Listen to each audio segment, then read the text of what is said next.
We live our entire lives bathed in a relentless flood of sensory data. Our constant consumption of digital noise acts as a biological defense mechanism against silence. We maintain this flow of information because we are terrified of what happens when our environment goes completely silent. When you turn off that external input, you trigger the Ganzfeld Effect. The human brain is a compulsive meaning-making machine. It evolved to constantly scan the environment, predict threats, and map reality. If it is suddenly starved of data, it refuses to rest. It panics. In the 1950s, psychologists tested this by placing subjects in totally dark, silent isolation tanks. Deprived of the outside world, the mind immediately begins to generate its own reality. Subjects suspended in these tanks quickly experienced vivid auditory and visual hallucinations, projecting deeply suppressed fears and buried traumas directly onto the blank canvas of the dark. Modern clinical science views these hallucinations as a blueprint for insanity, a form of psychological torture. But for ancient Tibetan mystics, this descent into the mind's own projections was a laboratory for achieving an uncompromising state of awareness.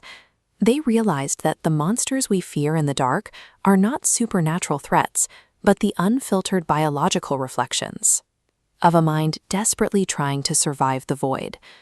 This understanding was put to a radical test by a woman named Ayu Khandro. Born in eastern Tibet in 1839, her early life was defined by the harsh realities of her era. She was forced into an arranged marriage at 13 and lived through years of illness and the crushing weight of rigid societal expectations. Following the death of her husband, those chains broke. Rather than seeking a comfortable monastery or a path of prayer, she pursued the most demanding and dangerous teachings of the Dzogchen tradition. She committed herself to the practice of Yangti, or the dark retreat. It is a path designed to systematically dismantle a person's relationship with the material world. Her goal was to lock her ego in a room with nowhere to run and wait for its illusions to run out of fuel. The physical reality of her retreat was staggering. Ayu Khandro entered a tiny stone hut high in the remote Himalayan peaks. The door was literally sealed shut with thick mud and heavy rock, engineered to let zero light inside. This diagram shows the double-blind trapdoor mechanism used to sustain her. Meager meals were passed through a secondary chamber so that no stray beam of light could enter, ensuring she never even saw the shadow of another human hand. She stayed in this pitch-black, silent void for over 50 years. Within the first few days of this ordeal, the human ego begins to scream. We use reflections in the mirror, the reactions of our peers, and the passage of the sun to validate our existence. In the dark retreat, those anchors are gone. Without the external matrix to push against, the structural architecture of the personality starts to dissolve into raw subconscious chaos. Ayu sat alone with the unfiltered machinery of her own mind. She faced projections of wrathful demons, past traumas, and seductive heavenly illusions, visions that were as vivid and as real as waking life. To survive, she followed a survival protocol of radical unattachment. If a bloodthirsty demon appeared, she could not react with fear. If a blissful vision manifested, she could not react with desire. She trained herself to become a pure, untouched witness. The ego requires resistance and reaction to maintain its boundaries. By remaining the vast silent space in which these hallucinations happened, she systematically exhausted the machinery of herself.